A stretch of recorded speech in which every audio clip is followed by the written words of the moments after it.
বাবা মাকে খুশি করলে স্ত্রী মন খারাপ করে, আবার স্ত্রীকে খুশি করতে গেলে বাবা মার মন খারাপ হয়। তাই বাবা মার জন্য স্ত্রীকে ত্যাগ করা লাগে। আমি কি করব একটু বলবেন? ভাই, এই প্রশ্নের উত্তর গত বছরও আমি দিয়েছি, সব সময় আমি দেই। আপনাদেরকে যারা এখানে বিবাহিত আছেন, বিদেশে আছেন, আপনারা যে কি পরিমাণ প্যারায় আছেন এটা দেশের অন্য কোনো মানুষ না বুঝলেও আমি খুব ভালো করে বুঝি।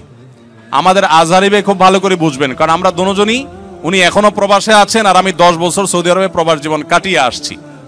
ভাইরা আমার, এর উত্তর খুবই সহজে আমি দিচ্ছি।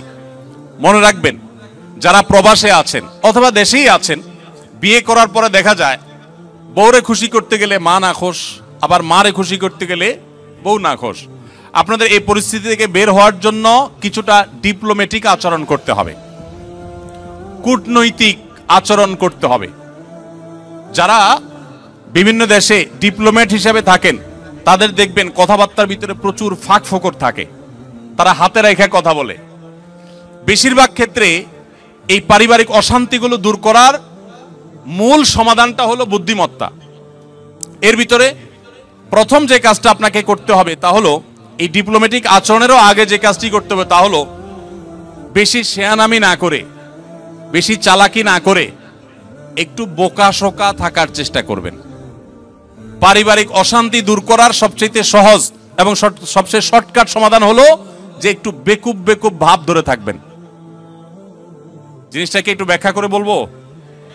আচ্ছা, ধরেন আপনার স্ত্রী এসে আপনার মার নামে এক গাদা বদনামি করছে, তোমার মা এটা বলছে, তোমার মা ওইটা বলছে, উনি কি এটা বলতে পারে, একটা বুড়া মানুষ কিভাবে এই কথা বললো, তোমার ভাই এটা বলছে, তোমার বোনও এটা করছে, দুনিয়ার বিচার দিল বউয়ে।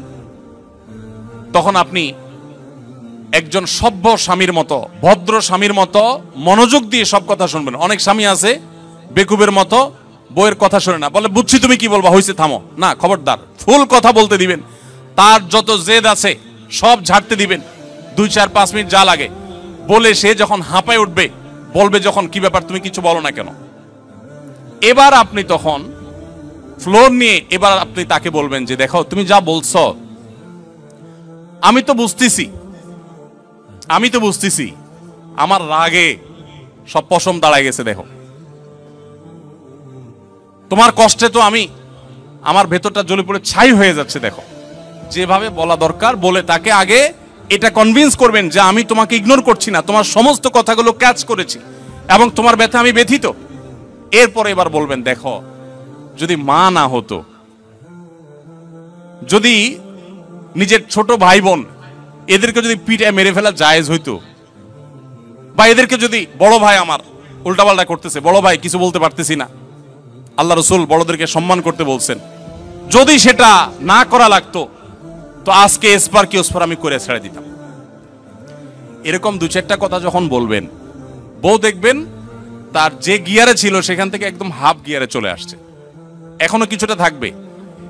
এরপরে আপনাকে সে যেটা বলবে সে হলো, আপনার সব লেকচার শোনার পর সে আপনার ব্যাপারে একটা কমেন্ট করবে। সে কমেন্টটা হলো যে আমার স্বামী লোকটা আসলে, মনে মনে হয়তো বলবে বা অন্য কাউকে বলবে যে লোকটা আসলে ভালো কিন্তু বেকুব।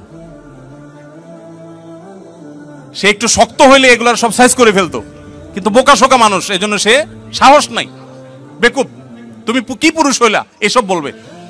তো বললে তখন একদম বেকুব সেকুব থাকে। বাহিরে বহুত পণ্ডিতি করেন কিন্তু বাসায় পণ্ডিতি করে না, সব জায়গায় পণ্ডিতি করতে যায় না, এখানে খুব বোকা শোকা থাকবেন। বুঝতে পারছে কথা? এবার আসেন মায়ের পার্ট। মা যদি আইসা বলে এই শোন এদিকে তোর সাথে কথা আছে, বলবেন মা কি বলবা বলো। এবার মাকে যদি বলেন যে বাবা তোর বউ এই বলছে, এই করছে, সে কি এটা করতে পারে, কত বড় সাহস, তোর গলায় দড়ি দিয়ে মরা উচিত। মা যদি এসব কথা বলে, মাকে একইভাবে বলবেন মা আল্লাহ নবী সাল্লাল্লাহু আলাইহি সাল্লাম কোনোদিন স্ত্রীদের গায়ে হাত তোলেন নাই। ইসলামে যদি বউ পিটানোর নির্দেশ থাকতো তো আজকে ঠ্যাং উপর দিক বাইন্দা আমি পিটাইতাম। আমার হাতটা শুধু বাইন্দা রাখছে ইসলাম। আল্লাহ রসুল কোনোদিন স্ত্রীদের গায়ে হাত তোলেন না। না হলে মা এত বড় সাহস, এরকম কথা সে বলতে পারে? যা কি বলছে না বলছে সেটা পরে, আপনি বিচার বিশ্লেষণ না করতে গিয়ে উপস্থিত ওই জায়গাতে সামাল দেওয়ার চেষ্টা করবেন। কথা কি বুঝতে পারছেন? আপনার এই আচরণ শোনার পর আপনার মা কি বলবে জানেন?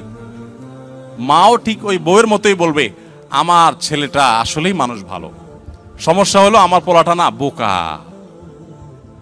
একদম বেকুব, এই জন্য সেই তো বইয়ের কাছেও বেকুব থাকলে মায়ের কাছেও, কিন্তু আপনাকে কেউ দোষী সাব্যস্ত করবে না। আর যদি পণ্ডিতি করে বউরে বলতে চান, ঠিক আছে আমি দেখতেছি, থামো তুমি, মা কিভাবে এসব কথা বলে, এরপর যাবার মা কই আসো তুমি, এদিকে আসো, এবার বসে মার সাথে আলাপ শুরু করলেন, ওখানে বাঁধবে একটা ইউক্রেন রাশিয়া যুদ্ধ, বিশাল কাণ্ড হয়ে যাবে।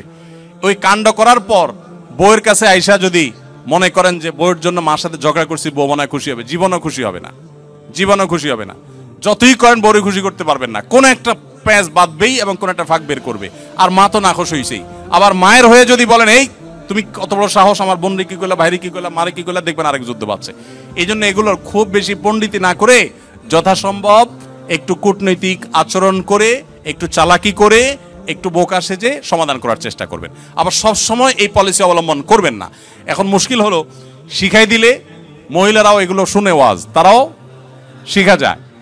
এবার মহিলারা ঘরে গেলে বলে যে না এই পলিসি তো আগে থেকে জানা, তুমি বোকা সাজতেছ, তখন আপনি একেবারে মানে সিরিয়াস বোকা, শুধু ওই মুহূর্তের জন্য, সবসময়ের জন্য বোকা। আসলে ঘরে যারা যত বেশি বোকা থাকে তারা তত বেশি সুখে থাকে। বোকাদের সাংসারিক জীবনে তারা সুখে থাকে, আর শেয়ানা পাবলিকগুলো সব দৌড়ের উপরে থাকে।